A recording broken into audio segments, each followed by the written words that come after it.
USA Ultimate is proud to present the 2017 USA Ultimate Pro Championships. It's time for the women's final. Seattle Riot at home, the 3 seed, against the top seed and 2-time defending national champion, Boston Brute Squad. We're at Archbishop Murphy High School, and in the women's bracket, Riot came from the pre-semis, taking down Fury in the pre-semifinals, then dominating Scandal in the semifinals. Molly Brown may have been the best team at the tournament until they ran into a hot Brute Squad team yesterday. And the stage is set for the final. Megan Tormey and Evan Lepler, great to be with you. Megan, they call this tournament mini nationals, and with these two teams meeting in the last 2 national title games, it's a pretty good table setter. It certainly is. We've seen these two duke it out before. Brute Squad usually coming out on top, but Riot has been looking good this tournament. They are poised to take this away from Brute Squad today. And Seattle Riot does have the home field advantage. What's that worth? We'll find out. But this squad overflowing with talent. They've been second, Megan, so many times. They did win a world title, of course, 3 years ago. But on a team of stars, Sarah Griffith is the superstar for Seattle. She is an absolutely ruthless defender. She is always in the hunt. They look to her for big matchups to go out there and get the disc for Riot again and again, and she always does exactly what's asked of her. She'll be going up against a couple of her World Games teammates on Team USA for this Boston Brute Squad team that had a very disappointing U.S. Open, but they've really bounced back with a strong performance here in Washington. They didn't let their performance at the Open affect them in any way, shape, or form coming in today. They took the licks and learned from them, and they've made some adjustments that put them in good position today. Cami Groom is just a fantastic all-around defender, and when you talk about this Boston team, it is the D-line with Cami Groom and Angela Zhu and Cassie Wong making things happen. Right, those athletic players, time and time again, get the disc back in Brute Squad's hands, giving them the opportunity to make plays for the end zone. Cami Groom, one of those players who, when the pressure mounts, she is at her best. Oh, the last time these two teams met in the finals of a tournament, it was in Nationals last year in Rockford. Went down to Universe. They played many great games through the years. Another chapter between Riot and Brute Squad coming up.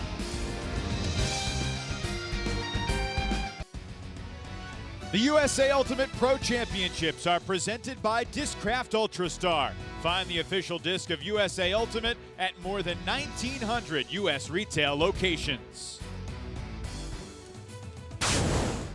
Seattle will begin the game on defense with Griffith Stern. Hannah Kawai making her season debut for Seattle Riot, joining the team because Coach Rory Titcomb deciding not to play this year, a spot available. Zonizer, Rory's sister Chena Titcomb with Steph Lim and Charlie Eide. Hoffman, Ludford, Malinowski, Schwam, Tajima, Sinekrope, and the young Tulsa Douglas. This Boston O-line that has really played better here this weekend than they did in Minnesota, obviously. Very few clouds in the sky throughout the weekend. You know, it's the course of the regular season. You have your ebbs and flows. You have some players for certain tournaments that you don't have at others. Dominique Fontenette always on the field for her team, it feels like, for decades and decades now. But a few wrinkles for this game today. One, obviously, that Hannah Kawai is returning. She's been such a big part of what Riot has done in the past. A practice player throughout the 2017 season. Her sister, Amy, has been on the team as a rookie, but Hannah rejoining the squad today as Chena Titcomb launches the pull. Boston in the black begins on offense. We just saw Castle Sinekrope, now Amber Sinekrope, her younger sister, receives the pull. Tajima finds Malinowski. And there is Leanne Hoffman, marked by Sarah Griffith. That's the matchup to watch.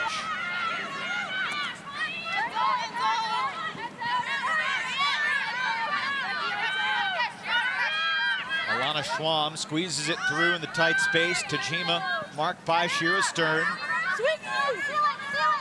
Sinekrope to Malinowski. Got it!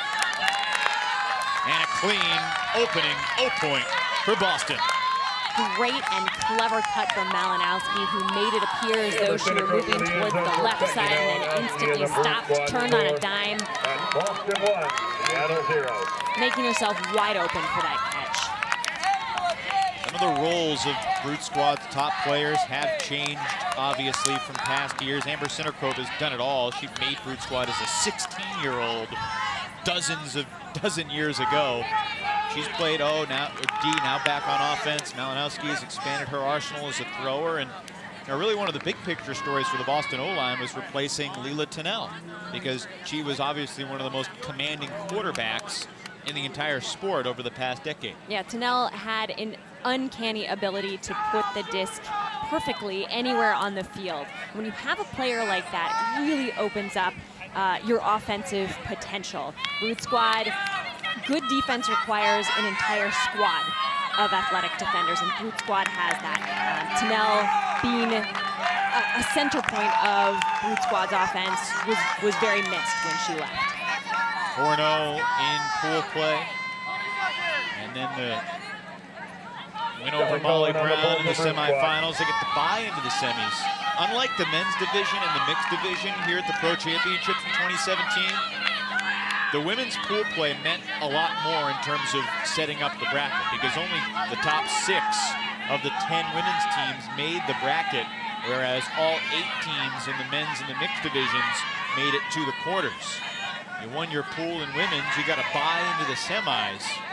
So Brute Squad has played one fewer game than Riot, who had to come through the pre-semis after getting lodged in the 3-way tie atop Pool B with Scandal and Molly Brown. Elise Cardenas makes the slide and grab. Cassie Swafford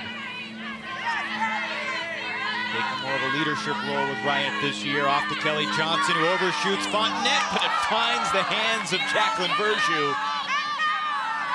Always thought she had magnets for hands. Verjou to Cardenas for the early equalizer, 1-all.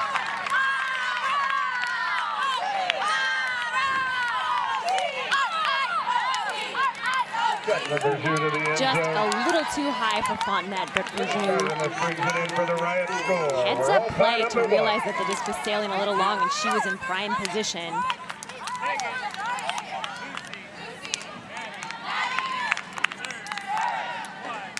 Shows the disc to her teammate saying, hey, I caught it, we're still on O.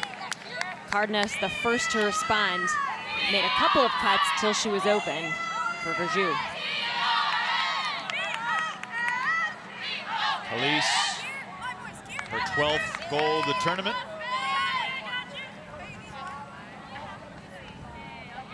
Beg your pardon, 6th goal of the tournament for Cardenas. She's always involved in the offense. Jacqueline Verjou as well, 3rd in the team in goals, 5th in assists. The young phenom who just won a college title at Dartmouth in the spring. And of course, when you get Brute Squad and Riot, you get college teammates going head-to-head. Jacqueline Verjou against Angela Zhu and Juliana Werfeli. And also don't forget Caitlin Lee. Dartmouth College just wrapped up a championship with Dartmouth.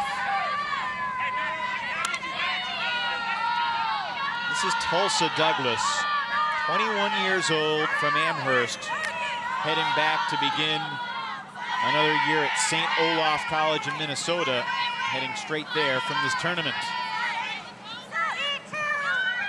This is Hoffman, back to Sinterkrop and Tajima. Megan, obviously there's such familiarity between these two teams. How do you think that manifests itself in a game like this? In a very interesting way, Evan. I think that both players tend to react a little bit more to their specific matchups because they've seen one another so frequently. So they know what throws they're looking for, what cuts they're looking for. So it just adds another interesting dynamic to the game because they're both hyper-reactive to another, causing both teams to work just a little bit harder to get open. Tajima needs a reset. Gets one to Sinterkrop.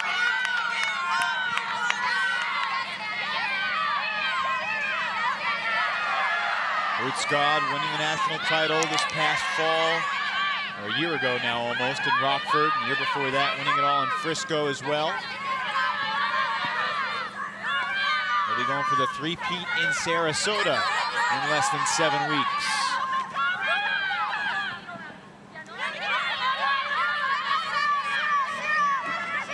Schwam back to Tajima. Pretty stingy red zone defense here from Seattle. Absolutely. Brood Squad is just grinding, not only to advance the disc, but just to keep the disc moving enough to not get stalled out. Malinowski overly ambitious in pursuit of Sinnerkrop, and the defense stands. Game's first turnover out of the hands of Malinowski. Mark for Riot. Kelly Johnson back to pick up. Riot defense can pat themselves on the back after that one. That is a long time to put on that kind of end zone defense. Maddie Gilbert, there's Hannah Kawhi, her first touch of the season for Riot. She's been a devoted practice player, but I gotta say, it makes a real difference getting her back. This is a Seattle Riot team that obviously still has tons of talent as they give it away, but they don't have Gwen Ambler, who was a rock for this team for so many years. Lori Titcomb, you could say the same. But to lose Hannah Kawhi too, at some point that starts to take its toll in terms of the veteran experience, but to get her back, really important. Sinnerkrop drops the hammer. Alana Schwam. And obviously a trying last 12 months for Schwam as Malinowski's overthrow, her second turn of the point. Schwam, a little over a year ago now, diagnosed with melanoma, endured plenty of cancer treatment, continued to play ultimate through it. And she has continued to grind through her treatment and throughout her ultimate. And to see her out here for Brood Squad in the finals of the Pro Championships, it's pretty special. Speaks volumes to her mental strength to be able to continue to commit herself to a team that requires so much dedication. But she has talked about how much the support from her teammates, in addition to, of course, her family and friends, has meant to her through the process. She's got a devoted family and what she calls 27 sisters on Brood Squad that have been with her every step of the way. She has written a really detailed and frankly a graphic blog, not really holding anything back. It's been very powerful to follow her story over the course of the last 12 months. If you haven't read it, you can find it, Schwamming Cancer. And just fair warning, it's powerful. It hits you. But you also realize that, man, she's strong. This is a stall. This is a turnover here. So after 2 clean points, on that mark for Riot. 2 turnovers per side here on this third point of the game. Johnson going over to pick up.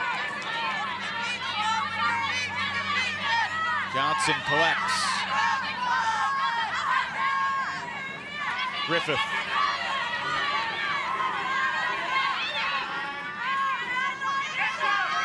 Lucy Williams to Hannah Kawhi to Shira Stern. And Riot punctuates the point with a break. Again, you have to highlight the Riot defense that point that generated that stall. And then that D-line turns onto O and absolutely does work. When Riot's offense is flowing the way it ought to, it happens exactly the way we saw that point, where they use the entire width of the field as they're advancing 10 to 20 yards at a time. It flows so beautifully, and just about any defense that goes up against a well-functioning Riot just looks like they're chasing their defenders around the field. The first assist for Kawhi in her return. And no one has scored more goals for Riot throughout the season than Shira Stern, the former captain and Callahan nominee at the University of Washington. Stern, a very athletic and intelligent downfield cutter. And just with a game that kind of personifies toughness. Yeah, when you watch her, you see how hard she's working. Anytime she gets the disc, she throws and immediately tries to set herself up to be the continuation cut for the throw that just went off. So she's always working, she's always looking, she's always churning. If she doesn't get the disc, then she's created some beautiful space for her teammates to work in. Offsides was called on the pull, so Werfele will launch it back down the field, and Riot will pull again. You get one warning. Interesting thing for Boston, they're pretty strict. Ariel Jackson, Mike Zalisk, the leadership in having an O-line and a D-line. And if the O-line gets broken, they almost always throw the D-line out there. It's not a mix of O-line and D-line, but the D-line is led by Callahan Award winner Angela Zhu and superstar speedster Cami Groom, Cassie Wong, the frequent maker of the spectacular catch. There's Groom in the middle.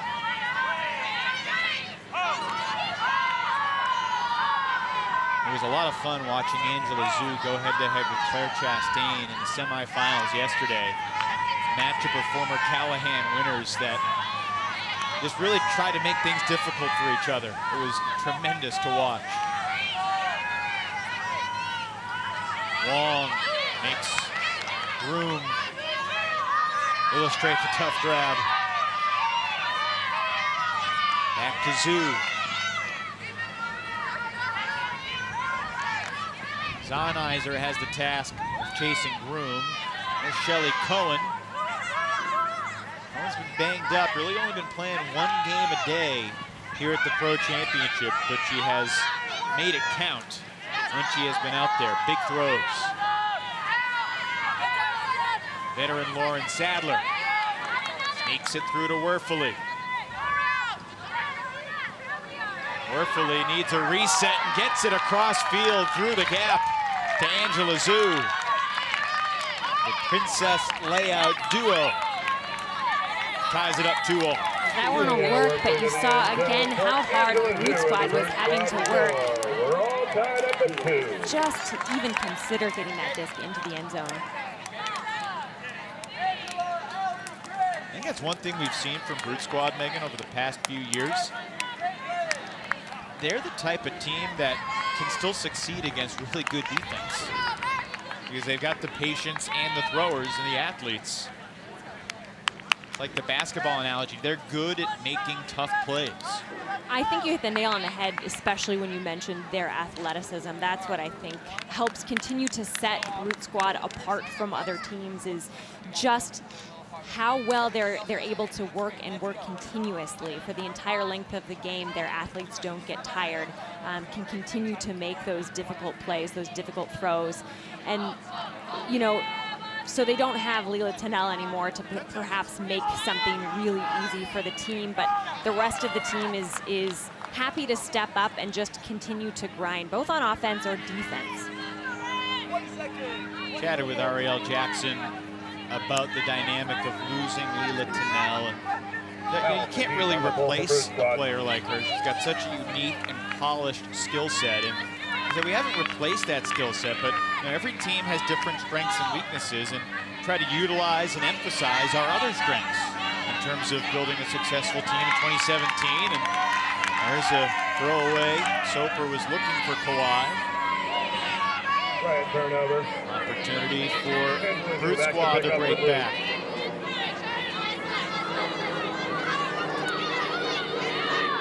Allie Heath. Kelsey Murphy. Active mark from Cardenas, making things difficult, but it's back to Zhu. And she'll go over the top, looking for a crowd. Caitlin O'Connell was the intended target. Cassie Swafford comes up with a D, and O'Connell rescinds the initial call. That disc sailed just a little too high. Swafford had no trouble putting herself in prime position early on that throw, pardon me, to ensure that she was coming down with a deflection. Tough grab there from Swafford, another Callahan Award winner, of course, at Ohio State. Won everything. Callahan, the national title in 2014.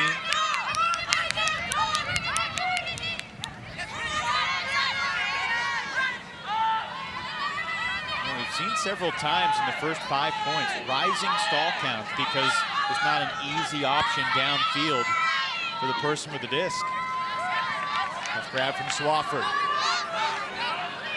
Cardenas goes up and juggles and drops, but there may have been contact. And it appears the foul's going to go against Chelsea Murphy. Great recognition from Cardenas, who initially started to cut in before realizing that throw was going long. Second uncontested foul. They just will stay with Riot. Cardenas into the end zone for the sliding grab, Charlie Eide. And the Riot score. It's a hold for Riot after 1 turnover per team.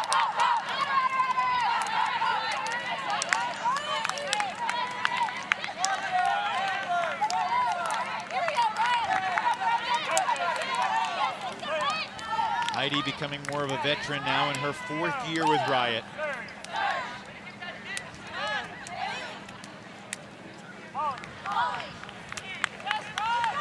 Seattle's lone loss of the tournament was in pool play to Molly Brown, a 15-11 final.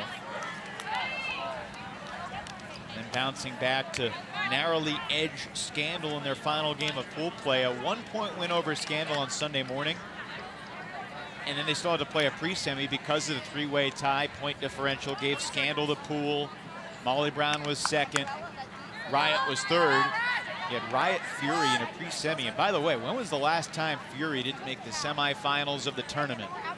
That's an important storyline that we haven't chatted about. Again, this can be equated to the mini nationals simply because of how high the caliber of talent is coming into this. And there's Gwen Ambler, who's moved on to a coaching role. You can see she's quite pregnant.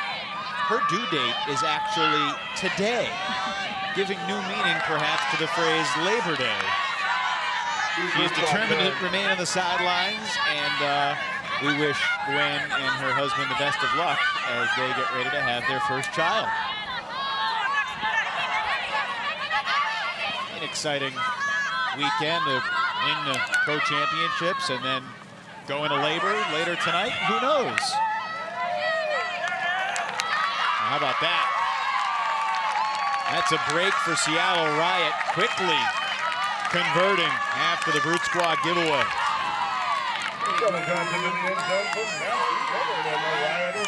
Sinacrope kind of turfed the reset for Tajima, and Riot capitalizes immediately. That's a tough place to turn over the disc. The confidence that you have as you take possession of the disc when you're right outside of the end zone, it's unparalleled. Addie Gilbert, a Riot rookie out of Western Washington with the grab.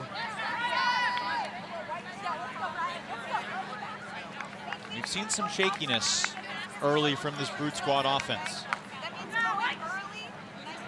Again, I think that that speaks volumes about the pressure that Riot is putting on. They are really taking away lots of options, and when it's not an individual who's making big defensive plays, it can be very difficult offensively to make adjustments. If it's a single person, you think, I'm just not going to throw to the person who's being guarded by Surge.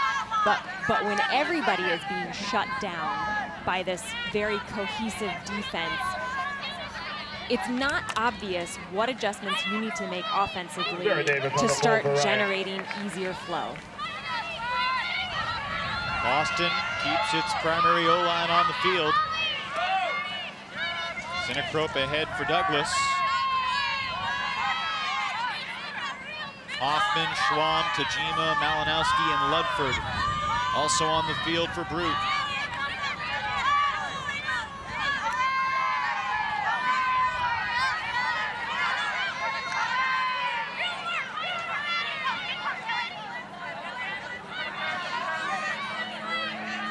Important spot early in this game. Brute Squad already down 2 breaks.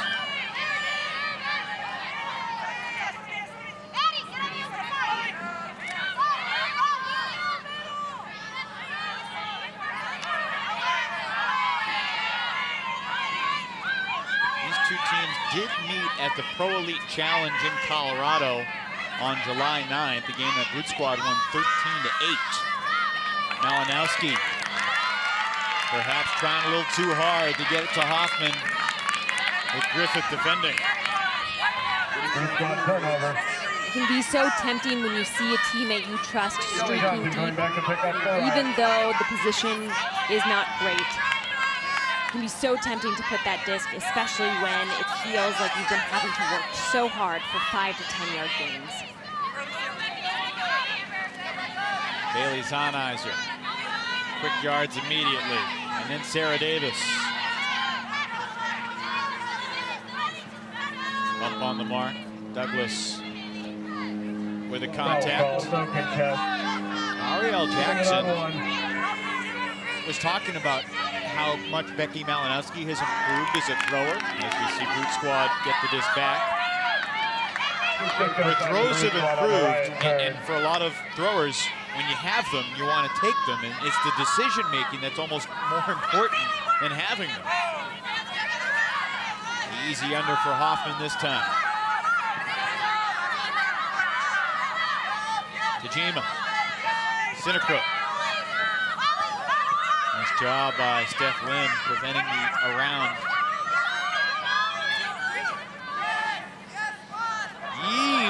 Off the deflection, Tajima gets it back. Acrobatic play from Claudia Tajima to keep possession alive. Griffith step for step with Hoffman. Those two were teammates in Poland, winning gold at the World Games this past July, and how about that? Leanne Hoffman, does she deserve that assist? I'm not sure, but she'll get it, and it's 4-3. Well, regardless of the outcome, that was an absolutely brutal point for Brute Squad. When your team has to make the kind of plays that Tajima made to keep that disc alive, and here we see the play that led to that brutal Brute Squad offensive possession. But when your team has to make plays like that, requiring Tajima to lay out like that just to keep the disc alive, that takes a mental toll. Yeah, just hanging out in the end zone. Tajima with a much easier grab. So Brute Squad does hold to get back within one. Let's talk about the dynamic of this women's division right now. Now, I was chatting with Alex Gesquier, the head coach of Scandal, who got a big win over Molly Brown and really won their pool, deserved to be considered. And I asked, do you think there deserves to be a top 5 instead of the top 4 that we all talk about? And he said, we're really a top 4.5 because we've proven that we can beat one of the top 4 once, but we haven't proven that we can beat them consistently. So Dutchie thinks there's a top 4.5 instead of a top 4 or a top 5. But it's really tight at the top. It's hard to really declare that one team is head and shoulders above anyone else in the women's division right now in that top 4.5. And I think that's why it's easy to read too much into the outcomes of the earlier tournaments of the Triple Crown Tour, simply because there is so much development and growth that continues to happen over the course of the regular season and then, of course, into the series.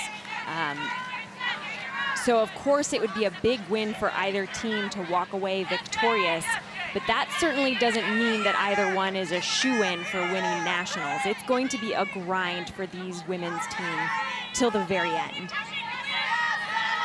Here Stern needs the reset, finds Gina Titcomb.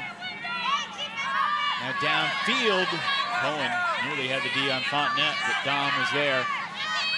Now Cardenas into the thick mark of Wong.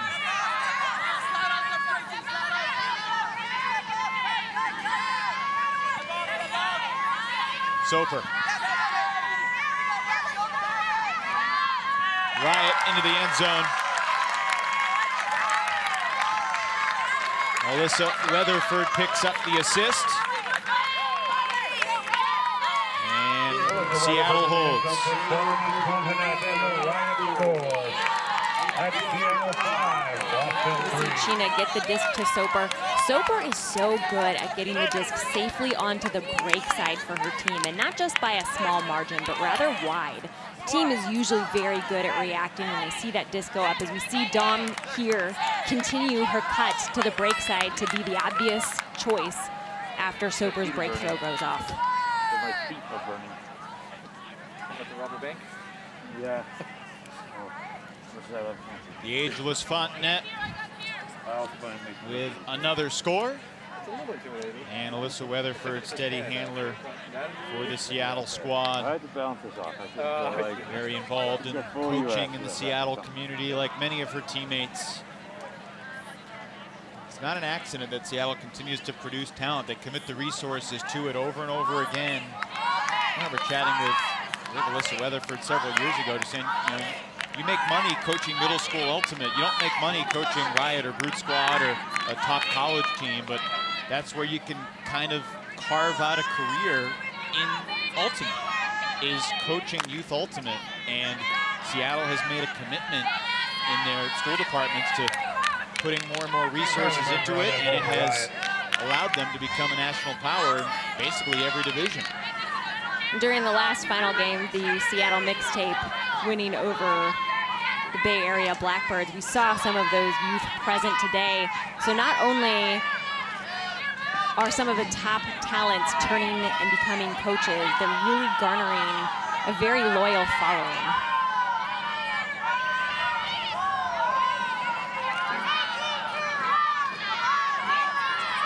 This is Jenny Gobin, rookie on Brute Squad. And Gobin's throw falls incomplete. Brute Squad turnover. Kelly Johnson over to pick up the Riot.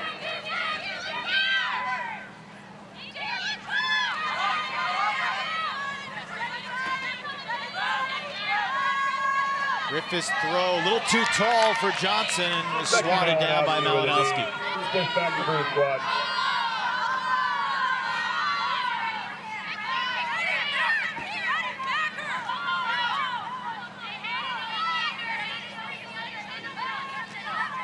Tajima and Sinacro find Ludford downfield. Ludford looking for Malinowski. Rising up for the score. Malinowski skies for the Brute Squad goal, and they're back within one. Very nice shake from Ludford on that throw. Here we see the miscommunication between two Riot players leading to that turn. Malinowski very heads up and swatting that disc away. And then as Ludford is setting up this throw to Malinowski, she lifts the far edge of the disc up just enough that it continues to float, but is shaped easier for Malinowski to catch, which she does with a sky. Becka Ludford has largely played defense in the past for Brute Squad, moving over to offense this year and try to take advantage of her speed and versatility. And Malinowski, her throws have improved, but that is what she does as well as anybody in the women's division, going up for discs in the air in the deep space.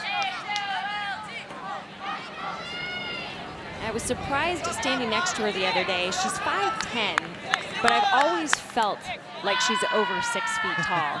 Just in the way she carries herself, her presence on the field, and of course the way she plays in the deep space. And a play on the pole for Brute Squad. A Michigan alum like Sarah Griffith. Griffith has a few years on Malinowski.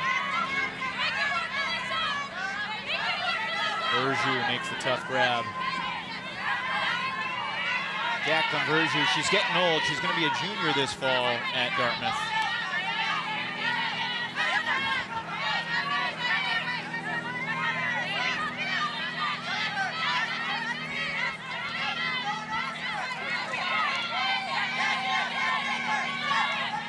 Here's Julia Schneider.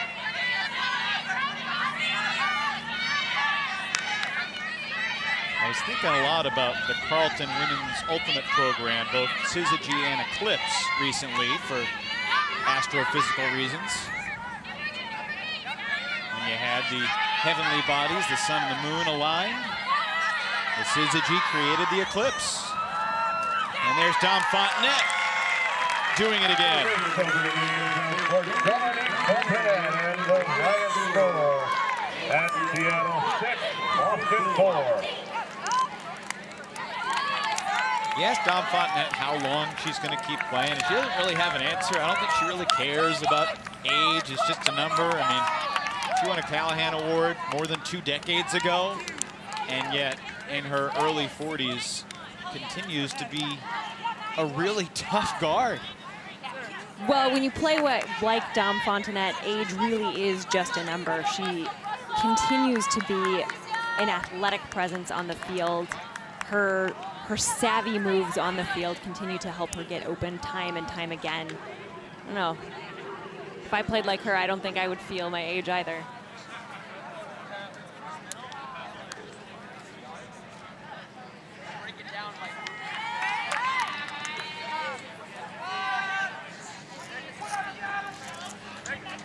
So Fontenette the goal, Paige Soper the assist, and let's see, Boston has not had too many turnover-free 0 points. They've given Seattle a chance to extend the lead, and Riot's missed a couple opportunities. Only time the Boston offense worked it down the field without a turnover was the first point of the game. They had another turnover-free point, but it was when the D-line scored with Werfele hitting Zoo.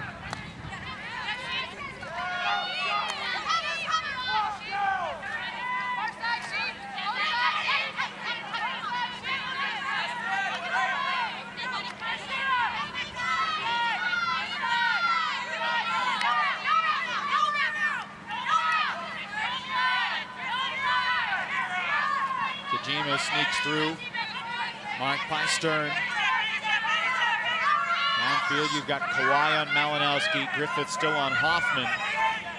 Gina Titcombs on Tulsa Douglas with Kelly Johnson on Alana Schwam.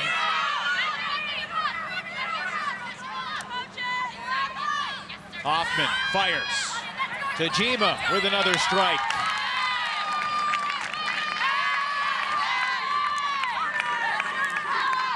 Ian Hoffman in the end zone for Claudia Tajima as a Brute Squad score at Seattle 6. Brute Squad 5. being forced all the way to the far sideline. You see how hard they had to work to get the disc to Leanne, basically jamming it up the line. Great cut from Tajima, who kept herself far enough away from the sideline that they didn't run the risk of having that disc sail out of bounds. Leanne does a good job of shaping that disc, making sure it hugs the sideline but stays in. Falls right into Tajima's hands. Second goal for Tajima. Tufts University product. And then there's Hoffman, who continues to be on the short list for top women's ultimate player in the world. Gold medalist with USA at the World Games. Just a versatile presence. I think of her as an athlete with great hands, but showing off her throws as well. I remember the first time I saw Leanne Hoffman play. She played on Nemesis for a short stint, and I remember thinking, is this girl for real? It was absolutely incredible, her field sense and her ability to know what play she wants to make and then execute it perfectly. And that field sense, something that's really hard to teach. She's got it. One-score game. Seattle trying to maintain its lead. Soper unleashes. Heidi rising for the goal. How about Charlie Heidi ripping it out of the sky for Seattle?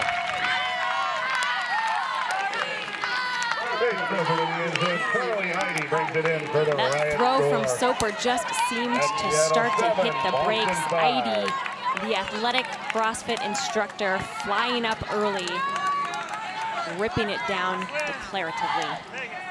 A few years back, Heidi was cut from Riot. Tried out, didn't make it. Worked her tail off, one of her teammates said. And she had a note in her bathroom at home, on the wall, on the mirror. I want to make Riot. And it fueled her. And one of her teammates said, she's probably the most energetic teammate I've ever had. And now she's a seasoned vet in a 4th year out of Humboldt State.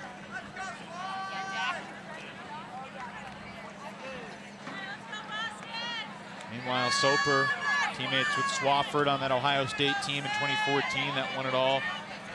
If you're looking for some great women's ultimate to watch, those 2014 college national semis and finals at Oregon, Central Florida, and Ohio State were all kind of neck and neck. And those games, both the semis and the finals in Cincinnati, were tremendous.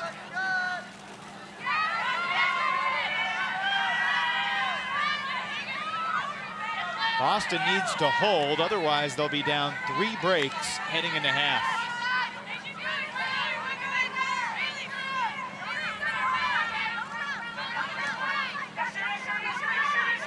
Hoffman with the seconds ticking away, just has to launch it. Nice to have Malinowski. Did she send it too far? Yes, she did. Great effort. Golden did everything she could, but it was not catchable. Squad turnover on the end zone look. Kelly Johnson picks up for Riot. So an opportunity for Riot to take half. Stern has Zonizer streaking deep. Bailey Zonizer in the end zone for Seattle. A very impressive first half for Riot on their home turf.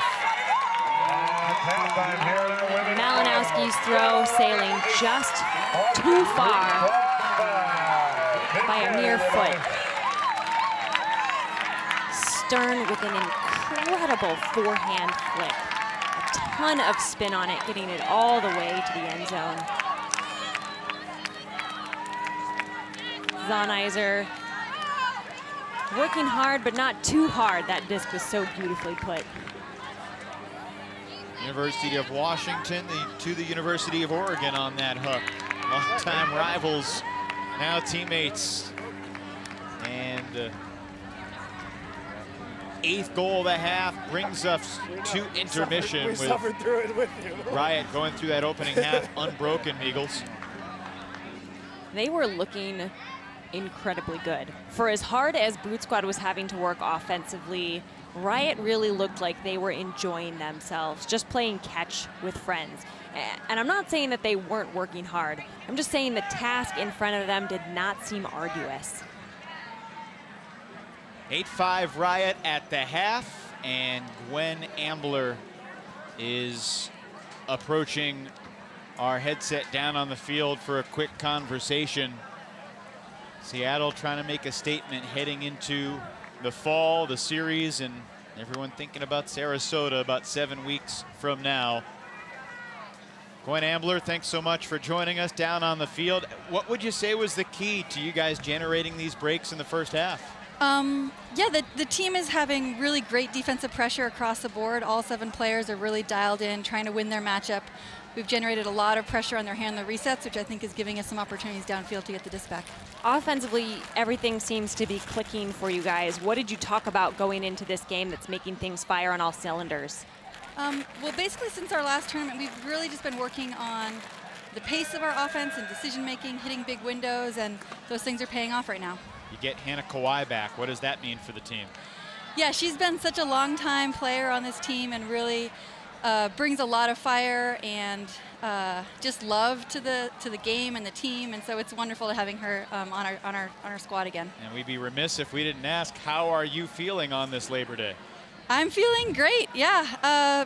Today's my due date, and it doesn't seem to be affecting me one bit, and there's no place I'd rather be right now. Well, we wish you the best of luck whenever it happens. We know you'll have a great time, and maybe you'll get to celebrate a championship first. Gwen, thanks so much for joining us. Thank you. Good luck in the second half. Now, they say that Serena Williams' baby already has 1 Grand Slam under its belt because Serena was pregnant when she won the Australian Open. I think Gwen's baby could have an ultimate championship under its belt before it is actually born. 8-5, Seattle leads Boston. Brute Squad's the 2-time defending champ, but Seattle at home with a lead at the half. Well, not only does Seattle have an 8-5 lead over Boston, but Riot will receive to start the second half when that begins. 3 breaks for Riot in the first half. Seattle was unbroken, playing great defense and executing on offense after Boston turned it over. Yeah, the pressure that Riot put on just made Brute have to work so hard to get the disc in. On the flip side, Riot working so well together, their offensive momentum always moving, always grinding.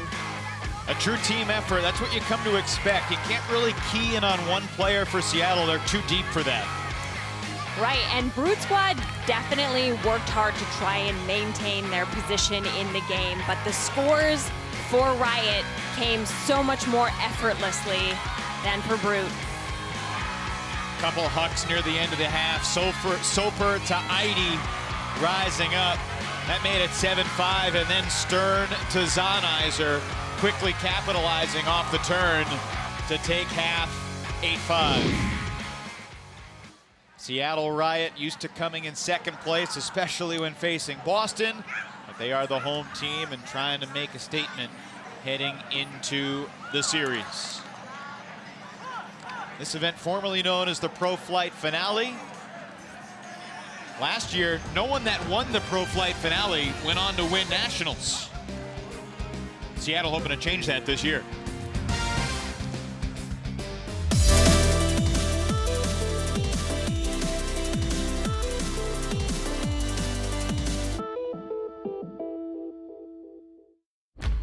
There is a place where we are us at our best.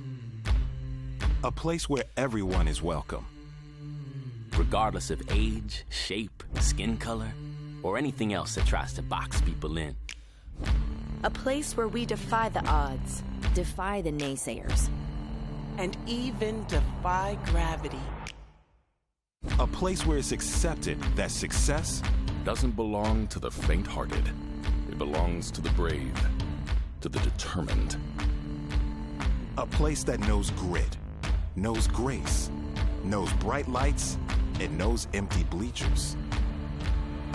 A place where we remember to laugh. Where we learn to trust. Learn to high-five strangers. And eventually, even learn to fly. A place where character, community, and competition are all as balanced as a disc in flight.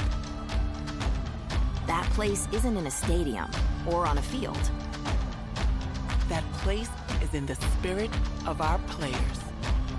Because we don't just play Ultimate, we live Ultimate.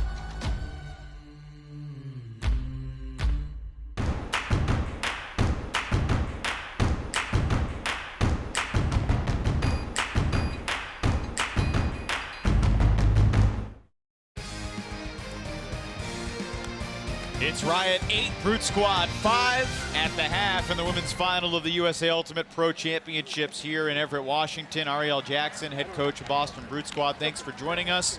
What was your takeaway from that first half where you gave up 3 breaks and you didn't get any?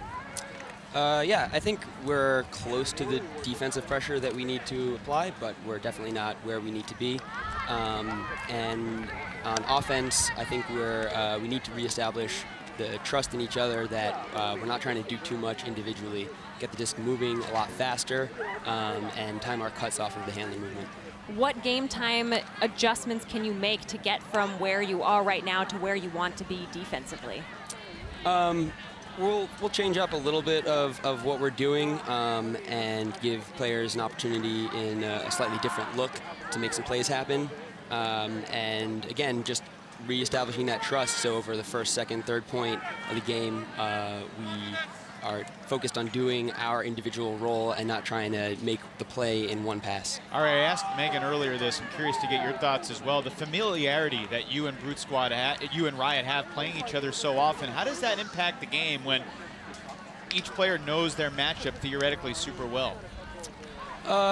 It probably affects it a bit, but you know, we see each other a couple times a year, right? And we're mostly practicing against ourselves pretty much every weekend. So I wouldn't overstate the familiarity there. That's fair. We've seen you come back against Riot before. We wish you the best of luck in the second half. Go enjoy it. Thank you. Ariel Jackson, the 2-time championship winning coach of Boston Brute Squad.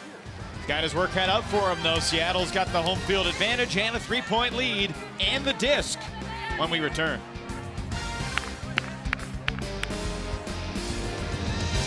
To get your team back on the same page, but one way you can try is with a burpee waterfall circle. Brute Squad hoping there's some metaphorical parallels to getting down and getting back up again here in the second half. Your team ever do this back in the day? A burpee waterfall, well, we've done drills similar to that where you stand in a circle, fast feet. Usually there were more components to us, but that looked pretty good. It looks very grueling. Fontenette 90, a couple goals apiece for Riot. Seattle on offense to begin the second half. 7 scores away from a real momentum boost heading toward nationals. Worthfully nearly had the D, and that's what Ari Jackson was talking about. They've been very close. Seattle continues to make the contested catch. Cardenas this time with Murphy on her back. Soper swings it. Jacqueline Verjou. Well marked by Cami Groom. It's a fun matchup, Groom and Verjou. Worth the price of admission. Here's Schneider, marked by Allie Heath. Remember chatting with Allie Heath after Brute Squad had won the national championship last year as Cardenas makes it a clean 9-5 lead for Seattle. Allie Heath celebrating winning a championship. Asked her why she wore number 83. And she coaches in Massachusetts, and one of her top players, who's like 16 years old in high school, wore number 83. And I think the parents on the team thought that her high school player wore number 83 for Allie, when it was really the opposite. Allie wore it for the high school youngster that she coached. Pretty good disc movement from Seattle. Great disc movement from Seattle, and we did see more defensive pressure from Brute Squad. They nearly took the disc away from Riot, but Riot just a little bit faster, a little easier to collect. And then we saw Riot doing what Riot can do really well, which is just get that offensive momentum in their favor, moving it the entire width of the disc, and then advancing towards the end zone. Riot has only turned it over 5 times in the game compared to Brute Squad's 8. It's been a fairly clean game despite the defensive pressure, which I think speaks to the disc skills and to the lack of wind. That's one of the wild cards that a lot of folks are wondering as we head back to nationals in Sarasota. What will the wind be like? You played there half dozen times.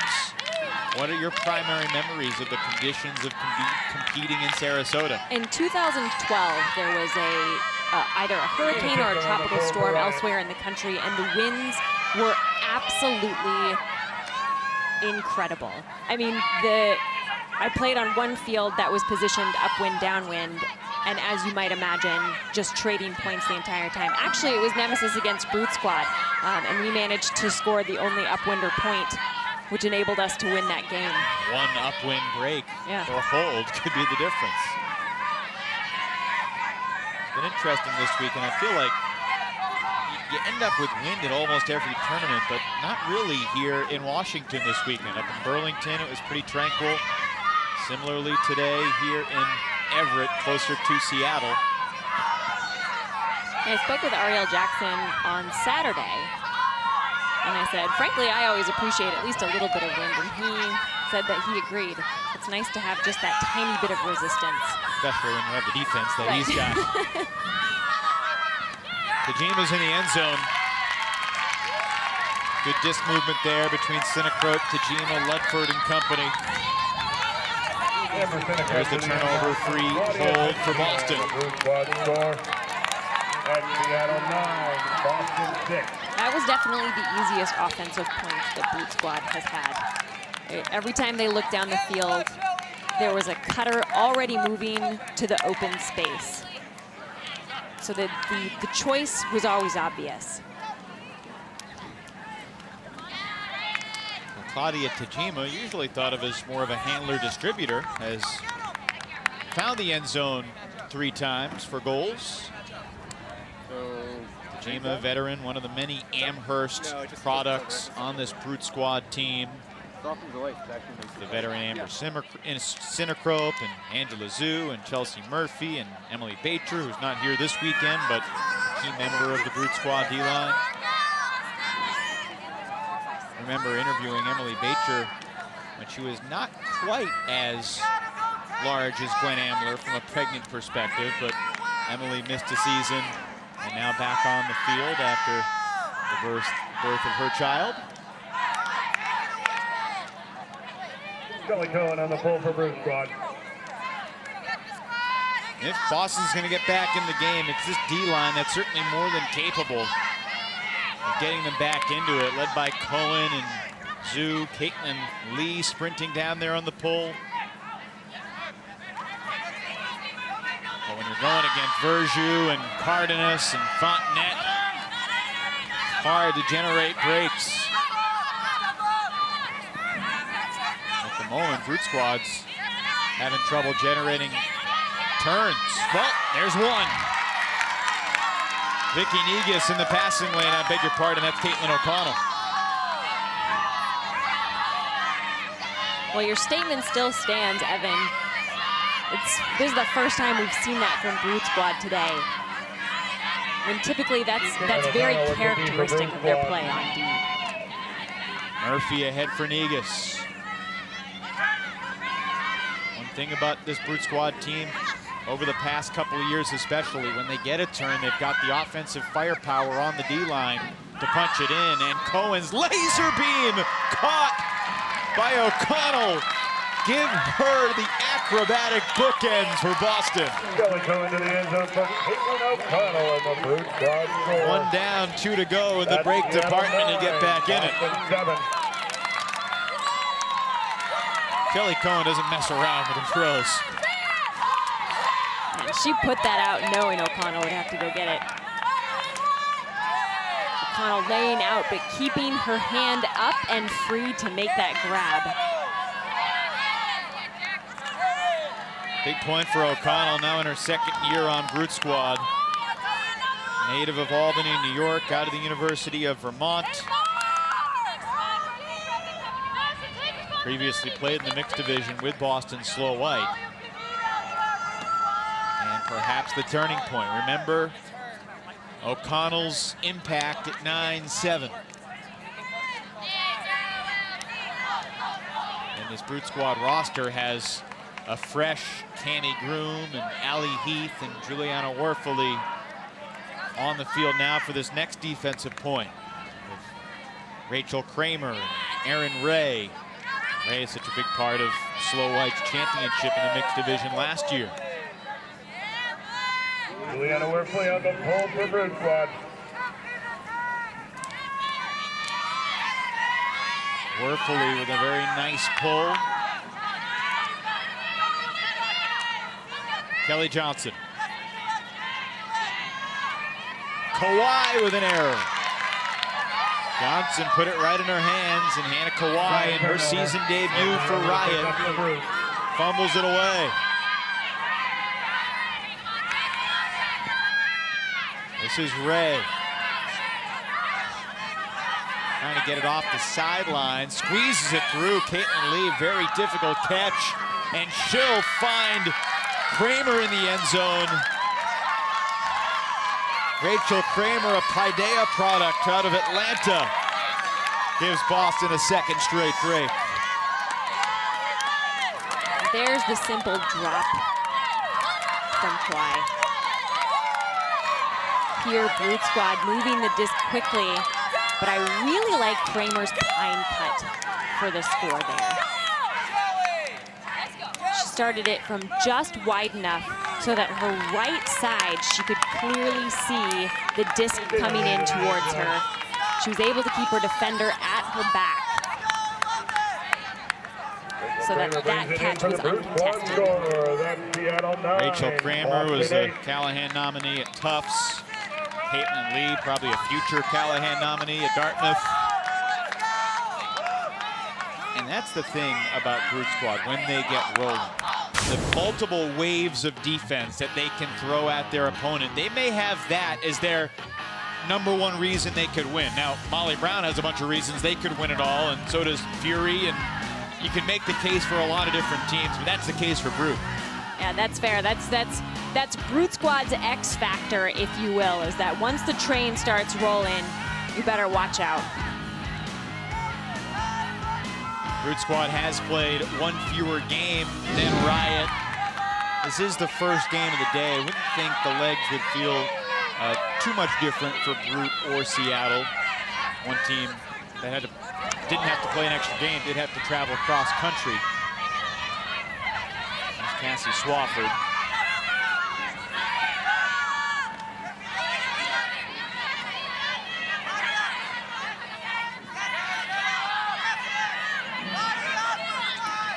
Alyssa Weatherford, marked tightly by Courtney Verholland. And a couple big plays in the Molly Brown game. Verholland did. Missed last year with an ACL injury. She's one of the emotional heartbeats of this Brute Squad team. They've been very excited to get her back in 2017.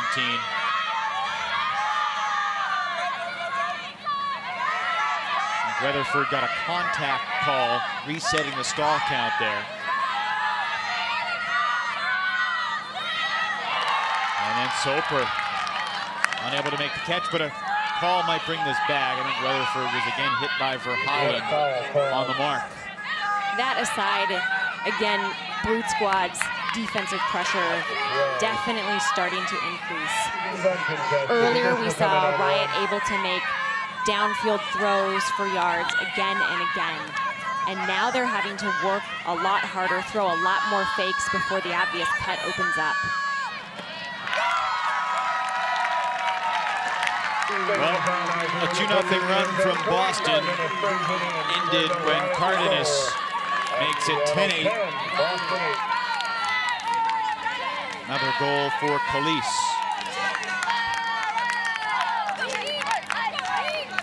Pretty obvious the foul on Verholland, keeping the disc with Seattle.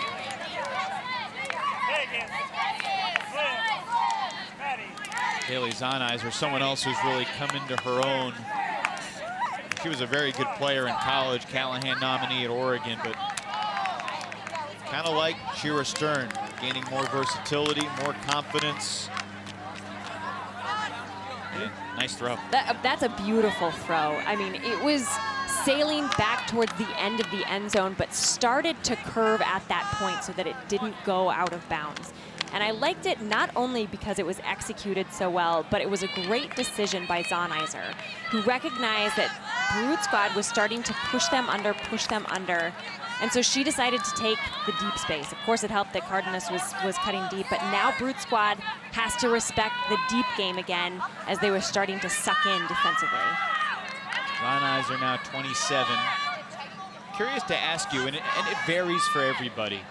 At what age did you feel like you were in your athletic prime as a player? 26. Sounds about right. Zahnizer's 27, Stern's 26. Seattle Riot has a bunch of players right in that mid-20s wheelhouse. Offsides call against Riot, so they'll re-pull. One more mistake and it'll cost them.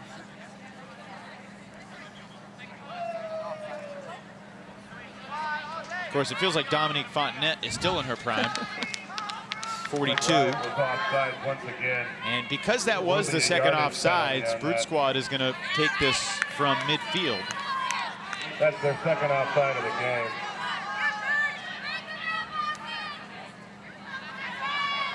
Tajima, Sinecrope, Douglas, the handlers. Ludford, Malinowski, Schwam, and Hoffman downfield. I just find that so interesting. A team like Riot, who has played under observers for so long, to have 2 offsides in one game. Malinowski, tough low grab with Kawhi on her back. Now shooting deep, looking for Schwam. No! Just out of the reach of the sprinting Alana Schwam. Certainly gave it everything she had. Just a little too much on that disc, but Schwam aims to catch with her left hand, which is the correct choice based on the way the disc is flying. It won't bounce out of her hand, but It is just a tiny bit out of reach. That's Brute Squad's first turnover in the second half. Here's Stern on her horse. Easy clap catch right on the goal line. Oh, and it's really hard to stop Sarah Griffith in that small space. So Riot breaks again. 11, Boston 8.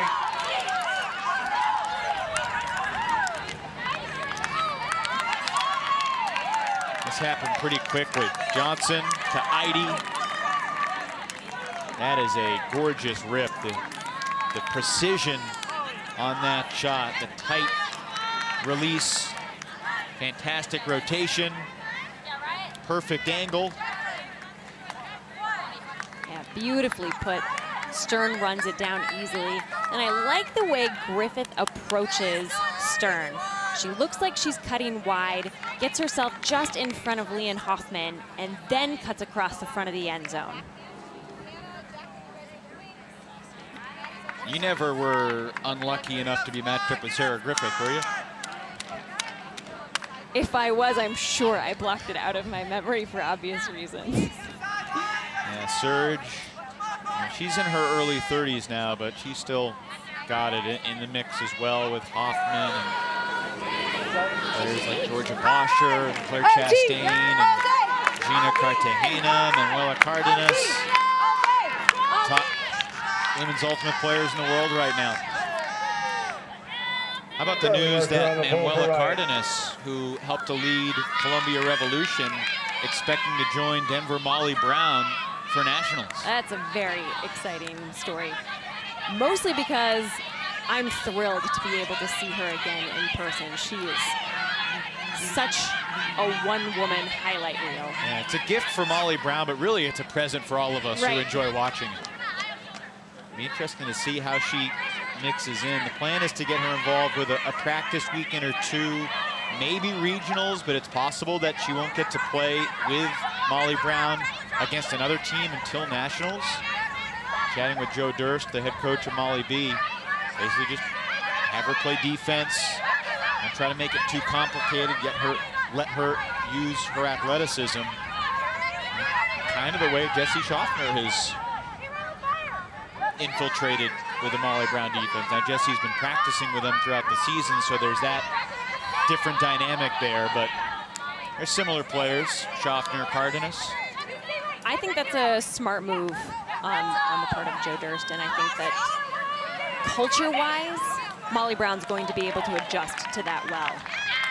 Turnover free hold for the Boston D-line playing offense. Groom and Wong connect.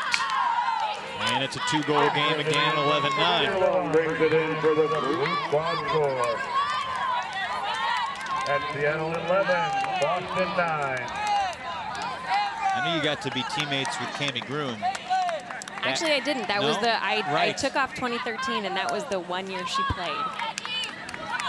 Don't think I mourn that fact frequently. I feel like, you know, if the team has to lose you and they had someone like her, it's... I don't think they missed me at all that year. I beg to differ. Depth is important.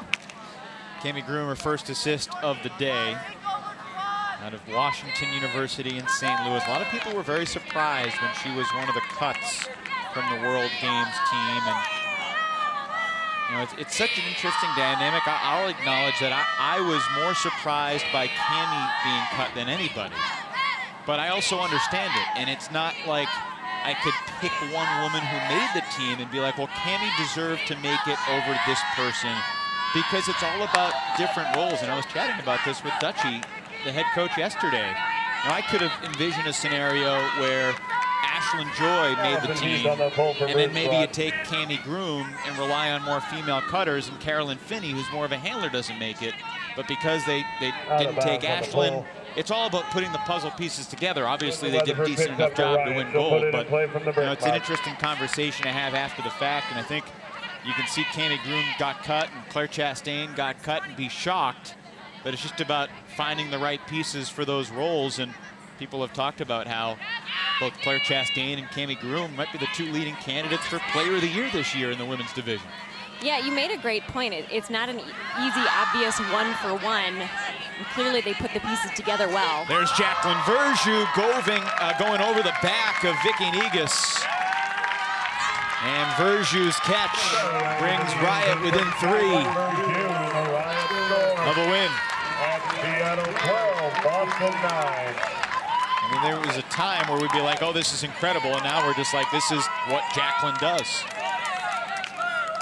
She is such a powerful, dominant athlete who's really good at positioning her body and then maintaining her space despite the defensive pressure that's coming at her. Anything questionable about this in your mind with the ensuing contact between the 22s?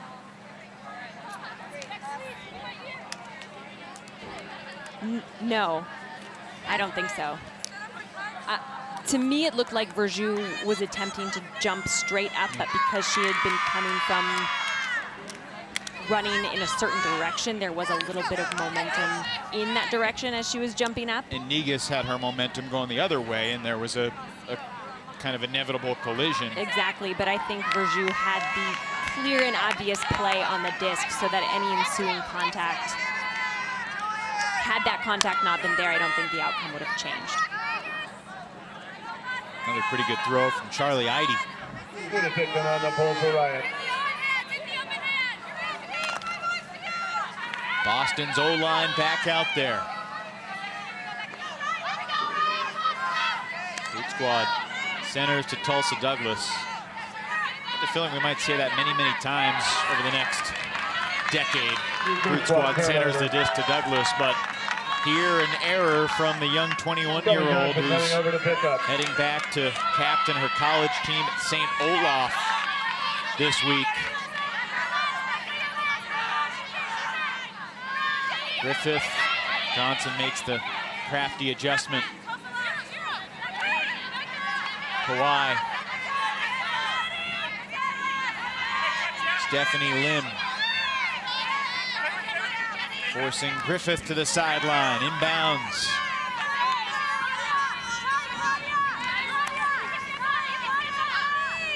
Tremendous dump swing offense from Seattle. Around the goal line, just going side to side, breaking the mark with ease, and then Johnson to Gilbert to get Riot one closer. Gilbert in the Riot score. Just a missed throw from Boston. Those kind of mistakes becoming ever more present as the game wears on. Riot doing a fantastic job of capitalizing on every opportunity the Brute Squad has given them. Lim putting it out for Surge, who had to run it down, then centers to Johnson, who immediately looks to the break side, trusting that one of her players is going to be cutting to the space they're designed to.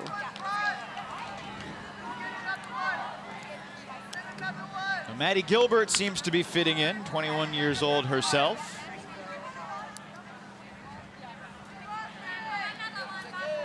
Couple goals for Gilbert. And once again, Boston will go to its D-line to play offense here. Johnson, #1 on the team in assists for the weekend. And now, if you're a Brute Squad, yes, you're missing a couple players. But this has not been the type of performance we've been used to seeing from Brute Squad. Yeah, on both sides of the disc. Defensively, they're just not generating the opportunities that we expect from Brute Squad. And frankly, the way they run and play offense, they really depend on their defense to generate those opportunities. They aren't a team who can lean on their offense and then expect, a few conversions from their defense. They really rely on their defense to convert more than the opponent. Another opportunity for a Riot break. Oh, there's Angela Zhu denying the upline shot for Lim. Angela Zhu with it, he'll pick up as well.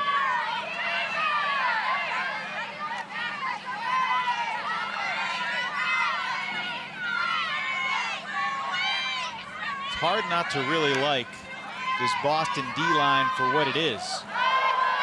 Tammy Groom elevating. With that said, they are a D-line. If Boston's going to win a title, they're going to need their offense to be a little bit more consistent. Brute Squad has won the Pro Flight finale 2 of the last 3 years. 2014, they won it all. Or I should say that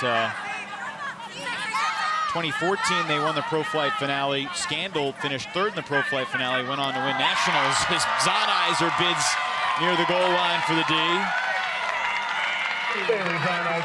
Never afraid to throw her body around.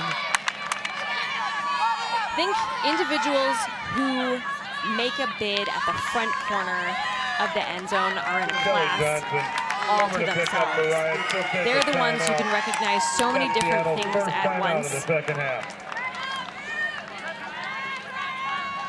Least of all, the importance of defense in that exact moment. Brute Squad, again, won the Pro Flight finale in 2014. Did not take it at Nationals. 2015, they won both Pro Flight and Nationals. And last year, Riot beat Brute in the Pro Flight finale final, and then the reverse happened in Nationals. Here's the top 25 coming into this weekend. And again, things can move as we go to the 13 through 25. You'll see Madison Heist is the team that came into this weekend kind of in danger of possibly losing a bid, but Heist played the top teams really tight and also got some wins against 9 through 16. So they're in pretty good shape to retain their bid. And here's what it's looking like. Only one bid most likely for the Mid-Atlantic and the Southeast. The Northwest arguably has incredible depth in the women's division.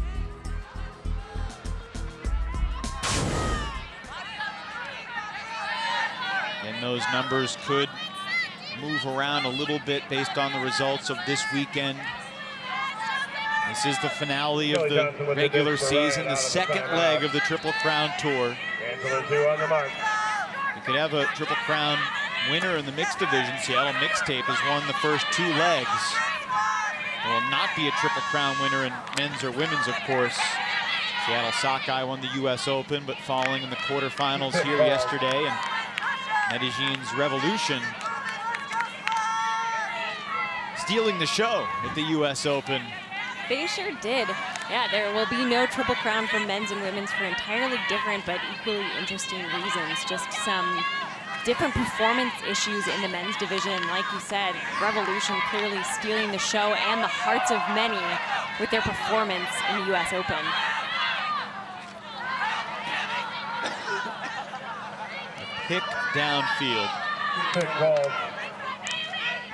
But it's interesting, Megan, in 2014 and 2016, all 3 winners of the Pro Flight finale, none of them went on to win nationals. Now in 2015, 2 of the 3 teams that won, Brute Squad and Revolver, did go on to win nationals. But it's certainly an interesting wrinkle in the narrative, what happens this weekend and how that impacts the championship chase going forward. Sure, but I think it's important to note that all programs are designed to winning in October. Right. There's Griffith up the line. You're not going to catch her. Steph Lim just put it to space, and Seattle can taste it. Now up 14-9. Griffith on the Riot score. At Seattle 14, Boston 9.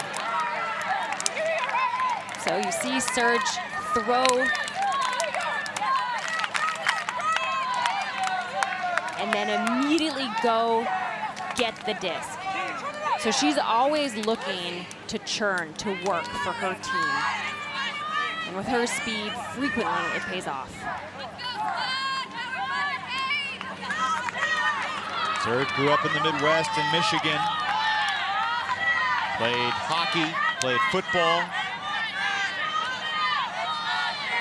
Found Ultimate in college, and it's been a great boon for the Seattle Ultimate scene since she moved to the Pacific Northwest. She's had some scary injuries through the years. Had an ACL injury a couple of years ago, recovered from that. Another very scary moment at a USA World Games practice this past April. The fear was that she may have done something bad to her knee again, but she came back from that, made the top 14, and made some of the most jaw-dropping highlights in Wrocław, Poland this past July. So Riot up 14-9 in total control. Brute Squad had a couple breaks to go from 9-5 to 9-8. And then since then, it's been a 5-1 run for Seattle here in the second half.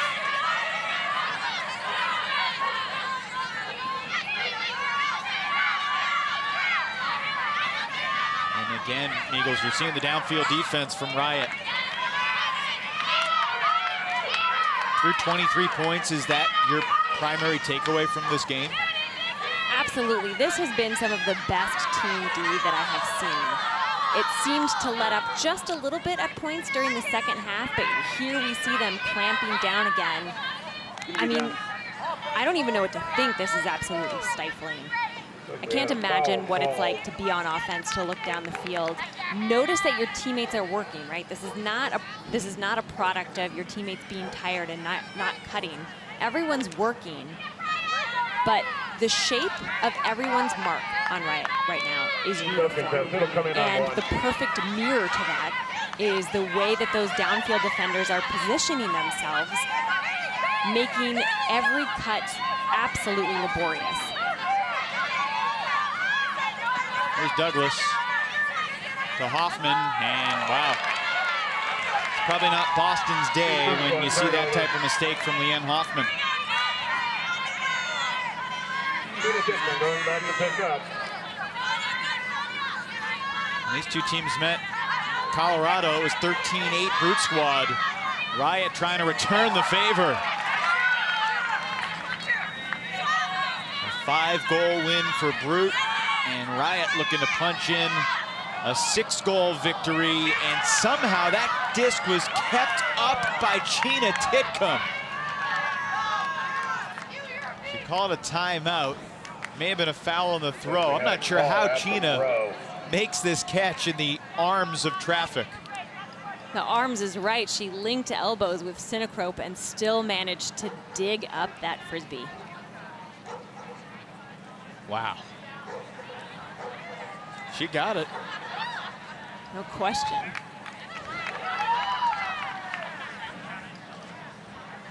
And now Gina takes the timeout. This will advance. Gina Titcomb came out of there with the disc. She'll take a timeout for Riot. That's their second and final timeout of the second half.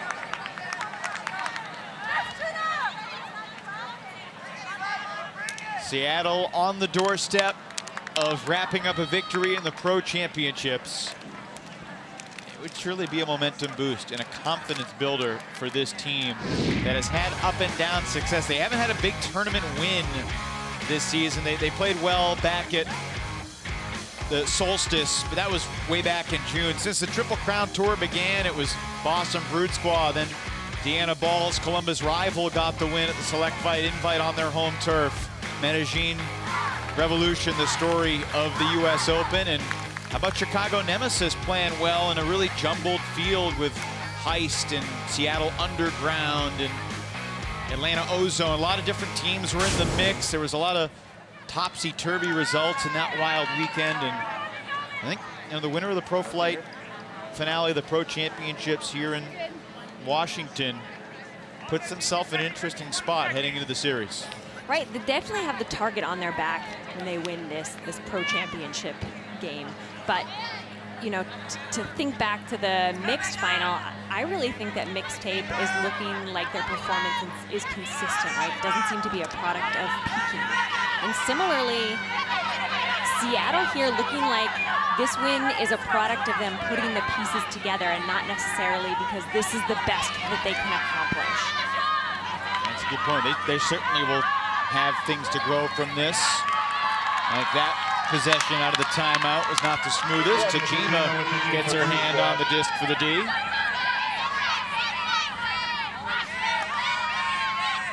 Douglas around past Hoffman again, throws a little high. Certainly catchable though for Hoffman. Turnover. Lucy Williams over to pick up. Lucy Williams, who is important member of Mixtape in the past, now joining Riot this season. Kawhi drops the hammer in for Maddie Gilbert. And a stoppage downfield. Looks like we have a call at the throw. The stall was called perhaps by Malinowski. We have a stall call. Tough bar contested. This will stay there. I think the stall call was overruled by the observer. The disc will advance and stay That's with a Riot. tremendous facial expression there from Becky Malinowski. Well, I do have to agree with her. I'm curious to know how the observer knew that it wasn't a stall.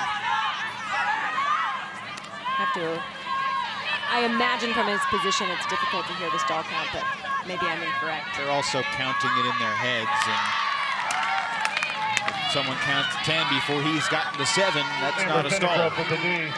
It's back to Brute Squad. Another turnover gives Brute Squad a chance. Oh, Tajima keeps it in bounds. That was ridiculous. Great awareness spatially from Claudia Tajima.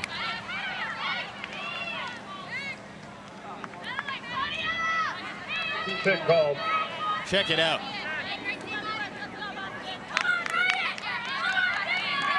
There it is. No question. Yeah. And the observer right there with the right call.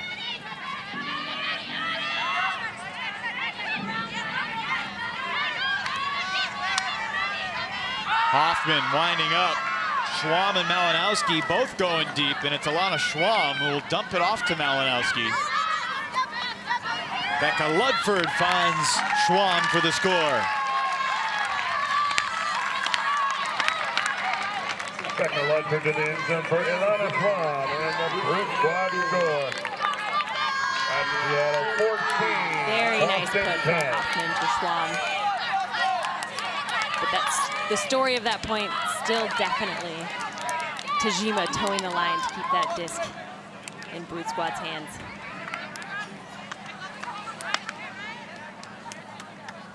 That makes it 15-10, 14-10. Perhaps getting ahead of myself. Seattle could wrap it up at 15-10 with an offensive hold, and timeout taken here. Alana Schwam's first goal. Let me ask you about San Francisco Fury, a team that has... I think we have a timeout on the field. I mean, I honestly can't remember the last time they didn't make semifinals. I'm sure that's a nugget. But the last time they didn't make semis at a tournament was a long time ago. I don't know. I still think of them as a national championship contender. Do you? Without a doubt. The resume of the players on that team was absolutely astounding. I mean, we know that the Bay Area is known for good ultimate, but the women on Fury are absolutely top-notch, high-caliber individuals. It seems to be that they're struggling to string it together as a team. So they have the pieces, they have the players, they have the coaching staff with the return of Maddie Sang this year. I don't know.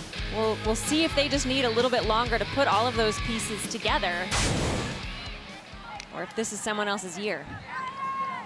One thing that's going to be really interesting, you know, there's whether it's a top 4 or a top 5, there's clearly a pretty big gap between 5 and 6. So to be in the top 3 and really the top 2 guarantees you a much easier pool and a much easier potential quarterfinal than if you're 3 or 4. If you're the 4, you have to deal with the 5 in pool play.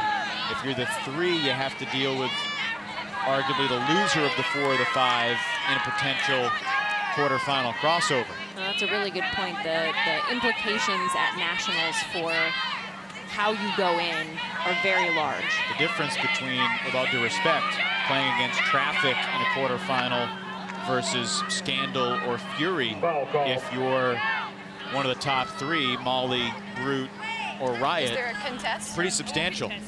Okay, so we're a foul coming in on The traffic has been the consistent number 6 in that discussion, but they haven't really shown the results this year. Had some close games against the top teams, and some other times they've been beaten pretty good. It'll be interesting. Soper rips one. This would be for the title. Charlie Eide with another score, and Seattle on their home turf takes first place in the USA Ultimate Pro Championships. What a fantastic final put from Soper. Here we see her save the disc to keep it alive and absolutely crank that one out for Eide. So Brute Squad beats Riot by 5 in July. Riot beats Brute Squad by 5 in early September. Hopefully these two teams meet again in the Sunshine State about a month and a half from now. But today belongs to Seattle. Mixtape in the first game and Riot in the women's final. For the second straight year, Seattle Riot wins the Pro Flight finale, AKA the Pro Championships. Today's a good day for Seattle Riot. We'll be back.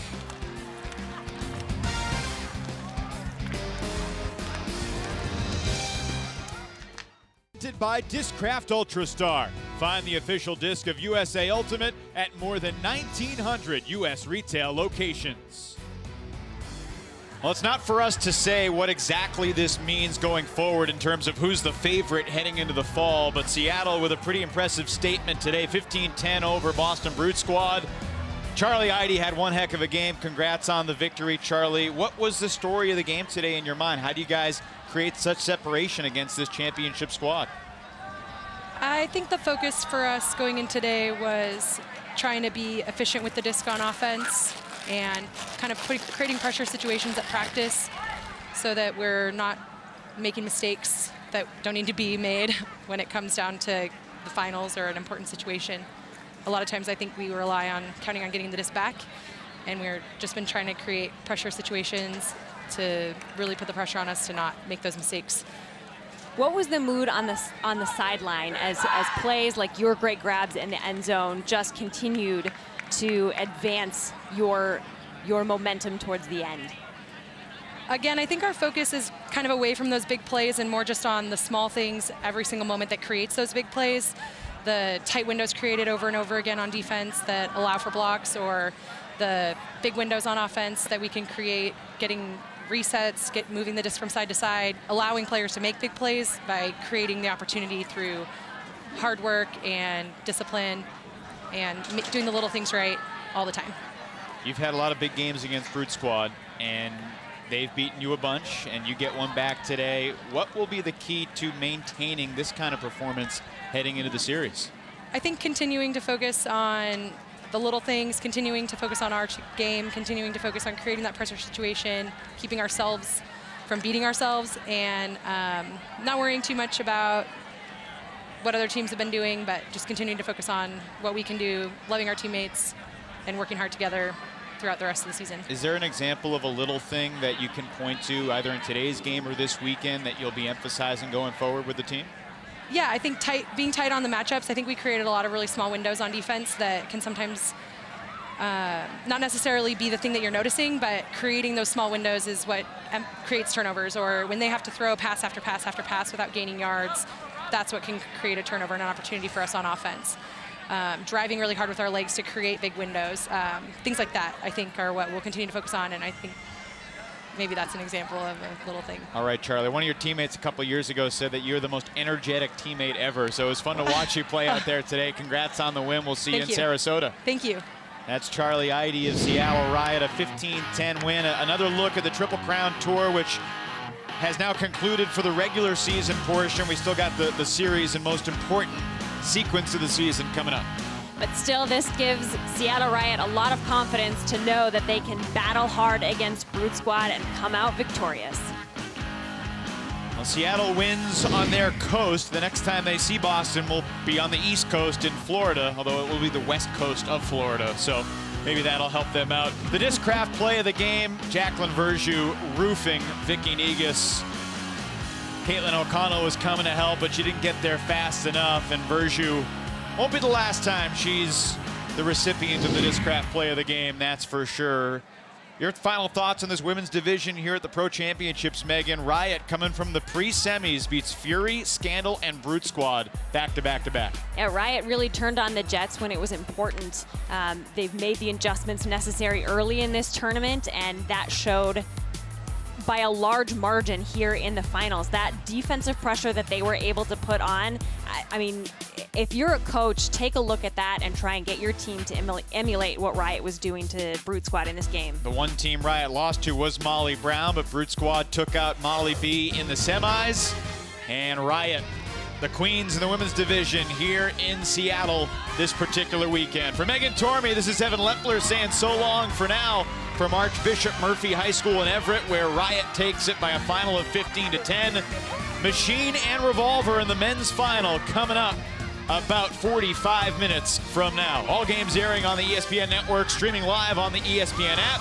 To watch the entire game on replay, log on to watchespn.com or download the ESPN app. This has been a presentation of ESPN.